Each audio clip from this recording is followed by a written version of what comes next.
Audio Jungle.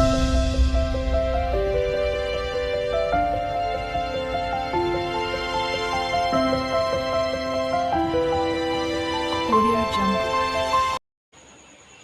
Hi বন্ধুরা, তো এটা দেখো শুক্রবারে রাতের ভিডিও। আমাদের সব কেনাকাটা সব কিছু হয়ে গেছে। এখন রুমটা তার মানে ভিডিও করে তোমাদের সাথে শেয়ার করবো বলে সেটাই ভিডিও করছি। তো রুমটার মধ্যে আর অনেকে হয়তো বাড়িতে গেলে তো অনেকে বিশ্বাস করতে চাইবে না যে আমরা এই রুমে ছিলাম, এই সেই অনেক কিছু। তো সেই জন্য এই রুমটাকে পুরো ভিডিও করে তোমাদেরও দেখালাম, বাড়ির লোককেও দেখাবো। তো রাত্রেবেলা সব কেনাকাটা সব কিছু করে নিয়েছি, নিয়ে এবার খাওয়া দাওয়ার পালা। তো রাত্রেবেলা খেয়েছি তরকা রুটি। তো দেখো আমি এখন এদেরকে তরকা রুটি বেড়ে দিচ্ছি, তো এরা তরকা রুটি খাবে। আর এটা তোমাদের দাদাভাই অনেক দূর থেকেই নিয়ে এসেছে, কারণ এই চত্বরে তো নিরামিষ খাওয়ার ছাড়া পাওয়া যাবে না আমিষ খাওয়ার। তো ওই জন্য অনেকটা দূরে গিয়ে খাবার নিয়ে এসেছে। আর বসে বসে আমরা রুটি খাচ্ছিলাম, তো রুটিটা অনেক বেশিও হয়ে গেছে। তারপরে খাওয়া দাওয়া করে কিন্তু আমরা 9:30টার মধ্যে শুয়ে পড়েছি, কারণ আমাদের অনেক সকালবেলা উঠতে হবে, বাড়িতে আসতে হবে, আর 9টার মধ্যে আমাদের ঘর ছেড়ে দিতে হবে।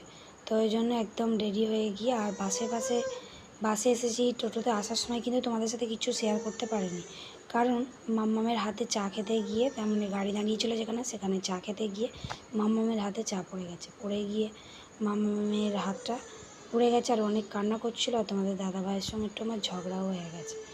তো ওই জন্য তোমাদের দাদাভাই আমার সাথে কথাও বলেনি, আর মুডও ছিল না ভিডিওও করিনি। তো তারপরে আসলাম, তখন ওখান থেকে বেরিয়েছিলাম তখন 8টার সময় টোটো ধরে এসেছিলাম কৃষ্ণনগরে থেকে এসে। তো তারপরে বাস ধরলাম, তো বাস পাচ্ছিলাম না, ওখানে তো রানিং বাস স্ট্যান্ড নেই কোনো, তো রানিং বাস।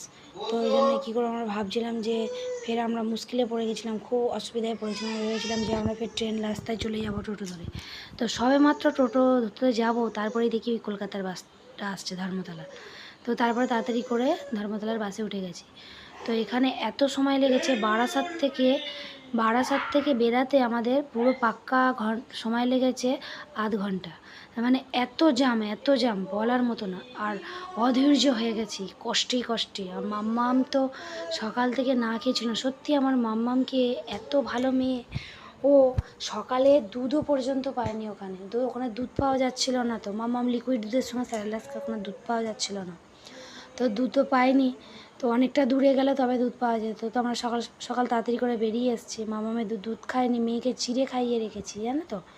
তারপরে মাম্মাম বাড়িতে এসে না পটি আটকে গেছে, পটি করতে পারছিল না, ব্লাড বেরিয়ে গেছে মাম্মামের।